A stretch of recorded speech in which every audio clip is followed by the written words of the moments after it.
እግዚአብሔር ሳይጸየፍ እኛ ምን እንጸየፋቸው ሰዎች አሉ። ወይ እሱማ ለቤተ ክርስቲያን እኮ አይሆንም የምንለው ሰው እሱ እኮ ከዚህ በኋላ ሱሰኛ ነው፣ ተበላሽቷል፣ በመጠጥ በስካር በዝሙት በአመንዝራነት በወንብድና በወንጀል ተጨማልቋል። ጌታ ሆይ ይሸታሃል ምንላችሁ ሰዎች አሉ። እግዚአብሔር አይሸተውም። በመና የሚሸት በረት ውስጥ እኮ የተወለደው እንደ በረት የከረፋ ማንነት ቢኖራችሁ እኔ አልጸየፋችሁም ሲል ያልተማረ ሰው እንደዚህ ነው ይሸታሃል ይላል። ቤተ ክርስቲያን ውስጥ ይሸታሃል ምንላቸው ሰዎች አሉ። የፀጉር አቆራረጣቸውን አይተን አለባበሳቸውን አይተን ውሏቸውን አይተን አይሱ ለዚህ ነገር አይሆንም የምንላቸው ሰዎች እግዚአብሔር የቸገረው እኮ ጳውሎስን ከማሳመን በላይ ሐናንያን ማሳመን፣ እግዚአብሔር ሰዎችን ከማምጣት በላይ የተበላሸ ህይወት ያላቸውን ሰዎች ከማዳን በላይ የሚቸገረው ውስጥ አለን የምንለውን ሰዎች ለማሳመን እምንመጻደቅ ሰዎች አለ። ጸሐፍት ፈሪሳውያን አለ። በሳምንት 2 ጾማለሁ እንዳለው እንደዛ ትቢተኛ ፈሪሳይ በሳምንት 2 ጾማለሁ ከ10 አንዱን አወጣለሁ እንደዚህ ቀራጭ ስላላደረከኝ አመሰግናለሁ እንዳለው ቤተ ክርስቲያን ውስጥ ያለን ፈሪሳውያን አለ። አሁን አንዳንድ ሰው ሰካራም የነበረ አመንዝራ የነበረ ሱሰኛ የነበረ ክፉ ታሪክ ያለው ሰው እንደምንም ብሎ ክርስቶስ ውጣ ብሎ ከኃጢአት መቃብር ያስወጣዋል። እንደምንም ብሎ ወደ ቤተ ክርስቲያን ይመጣል።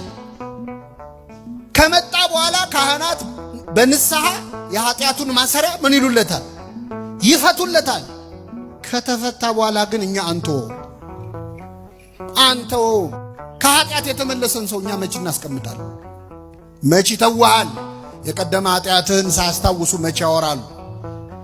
ብዙ ባመንዝራነት የነበረች አሁን እግዚአብሔር ይመስገን ለዚያ አብቅቷት ከተበሳጩ ራሱ አላቀሽም እንዴ ትናንት ምን እንደነበርሽ እኮ ነው የምንለው። ሰዎች ከተመለሱ በኋላ በቤቱ እንዲመላለሱ መተው ያስፈልጋል። ለፈጣሪያቸው አሳልፎ መስጠት። ሁሉ በሚያውቅ የለም። ሰው ምን ሆኖ ሰካራም እንደሆነ በምን ታውቃላችሁ? ዘመን ጥሎት ይሁን አጥቶ ይሁን በአስተዳደግ ተበድሎ ይሁን አደጋ ደርሶበት ይሁን ጎዳና ላይ የወጣ በምን እንደሆነ በምን ታውቃላችሁ? አናውቅም። ለማናውቀው ወንጀል እንዴት ፍርድ እንሰጣለን? ምክንያቱን እናውቃለን እኛ። እገሌ ለምን ሰካራም እንደሆነ አናውቅም እኮ። ሰው ወዶ ሌባ ይሆናል ብላችሁ ነው? የሚሆንም ይኖራል። እንዘንለት ገሃነምን ባያውቅ ነው ብለን እንራራለት። እንታረቅ ሰውንም እናስታርቅ። ቁልቁለት ወርደን አቀበት ወጥተን ከዛ ውጭ ሰውን አታስቀይሙ። በእውነት ማለት አሁን እዚህ በኋላ ራሱ እኮ አንማርም። ይገርማቸዋል እኮ ሄደን ሰውን ሽንቁር ማድረግ፣ ሰውን መውጋት፣ ሰውን ማድማት፣ ማመስገን ካልቻላችሁ ዝም በሉ። ብልክ ብላ እንዳደገች በይፋ የምትናገር ሴት ለአንድ ድርጅት ሳይሆን ለአንድ ገዳም ማስታወቂያ ሰርተዋት ማየቴ ትንሽ ያስደነገጠኝ። እምላችሁ በኃጢአት እንደምበልጣት ቅንጣት ታክል አልጠራጠርም። ነገር ግን በአደባባይ ኃጢአትን በመስበክ አዋርድ ያላትን ሴት የገዳም ማስታወቂያ ስትሰራ ማየት ለታዳጊ ልጆች ምንም ያክል የቆሸሸ ስብዕና ቢኖራችሁ ቤተክርስቲያን በእናንተ ትወከላለች የሚል ግንዛቤ ይፈጥራል። እንግዲህ የዚህችን ልጅ ግብር ልክ አይደለም ብሎ ማውገዝ መጀመሪያ ከአባቶች ይጠበቅ ነው። መልእክቴን እጅግ በጣም ለምንወደው ለምናከብረው ኮሜዲያን እሸቱን ልታነሱልኝ በለው ለእግዚአብሔር ስም ጠይቃለሁ። የኖህ መርከብ በቤተ ክርስቲያን ትመሰላለች። እንደምታውቁት የኖህ መርከብ ውስጥ ያልገባ እንስሳ ያልገባ ፍጥረት የለም። በኖህ መርከብ ውስጥ ጅብ ገብቷል። በኖህ መርከብ ውስጥ ቀጭኔ ገብታለች። በኖህ መርከብ ውስጥ ጃርት ገብታለች። በኖህ መርከብ ውስጥ እርግብ ገብታለች። ሁላችንም በዚህ ቅዱስ ቤተክርስቲያን ውስጥ ልክ እንደዚህ ነን የኔ ተወዳጆች። በዚህ ቅዱስ ቤተክርስቲያን ውስጥ እንደ ጅብ ሆዳም የሆነን ምዕመናን፣ እንደ ጅብ ሆዳም የሆነን አገልጋዮች አለን። ቤተክርስቲያንን ያማከለ ገቢ ብቻ እንዲኖረን የምንፈልግ በዚህ ቅዱስ ቤተክርስቲያን ውስጥ እንደ ጃርት እሾሃማ የሆነን ምዕመናን፣ እንደ ጃርት እሾሃማ የሆነን አገልጋዮች አለን። በንግግሮቻችን ሰውን የምናደማ እንደ ቀጭኔ አንገታችን የረዘምን ጎንበስ ብለን ሰው ማየት የማንፈልግ ትዕቢተኛ የሆነን ምዕመናን፣ ትዕቢተኛ የሆነን አገልጋዮች አለን በዚህ ቅዱስ ቤተክርስቲያን ውስጥ። በዛው ልክ እንደ ርግብ የዋህ የሆኑ ምዕመናን፣ እንደ ርግብ የዋህ የሆኑ አባቶችም አሉ በቤተክርስቲያን ውስጥ። ሁላችንም ልክ እንደዚህ ነን የኔ ተወዳጆች።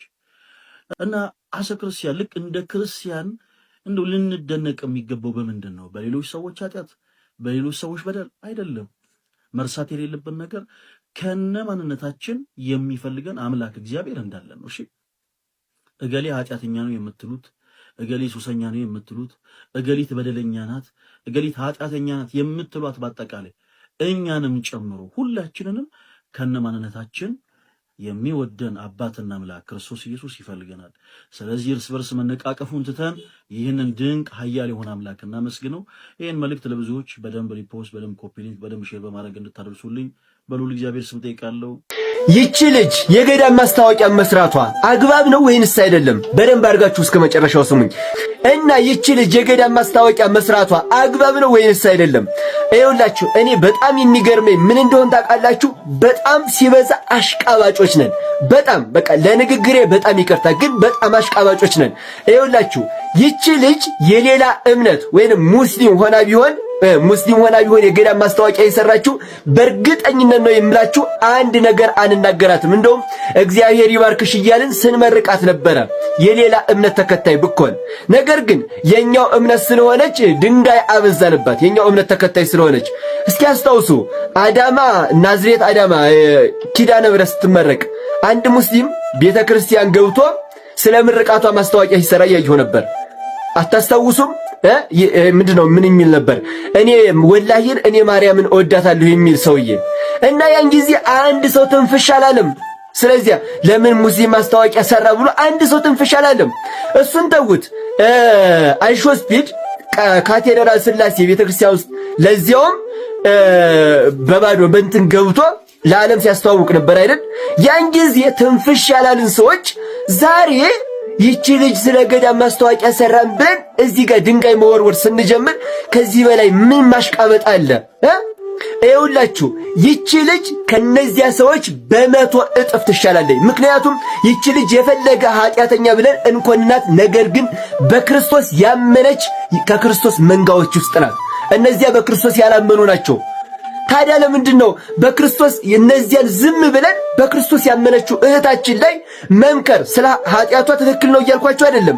ስለ ኃጢአቷ መምከር በቻልነው በውስጥ መስመር በተለያየ ነገር መምከር ሲገባል እዚህ ጋር ወተን ድንጋይ የምናበዛበት ይቺ ልጅ እኮ በእኛ ቃላት በእኛ ተሰብራ እኮ እምነቷን ልቀይር ትችላለች እኮ እንዴ።